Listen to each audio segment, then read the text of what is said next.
بسم اللہ الرحمن الرحیم۔ میں ہوں عنایت اللہ کاشف ایڈوکیٹ اور آپ دیکھ رہے ہیں لیگل انفارمیشن۔ آج ہم بات کریں گے جناب انویلیڈیٹی پینشن کے قانون پر کہ انویلیڈیٹی پینشن سے کیا مراد ہے، اسے کیا کہا جاتا ہے اور یہ جناب کیسے ملتی ہے۔ اس کی تفصیلی ویڈیو آلریڈی ہم بنا چکے ہیں۔ یہ وہ شارٹ آپ کے سوالات کے جوابات کی روشنی میں ہم یہ ویڈیوز جو ہے نا چھوٹی ویڈیوز قانون کے ساتھ بنا رہے ہیں۔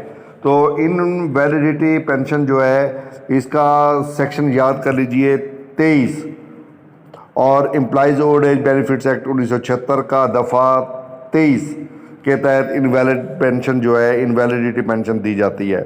اور اس میں اگر کوئی بیمہ شدہ فرد 15 برس کی بیمہ شدہ ملازمت کا حامل اور اس کی عمر 60 برس سے کم اور اسی طرح جو ہے روزی کمانے کی صلاحیت 33% سے کم ہو جائے، معذوری 67% ہو جائے تو پھر اس کو انویلیڈیٹی پینشن جو ہے وہ دی جاتی ہے۔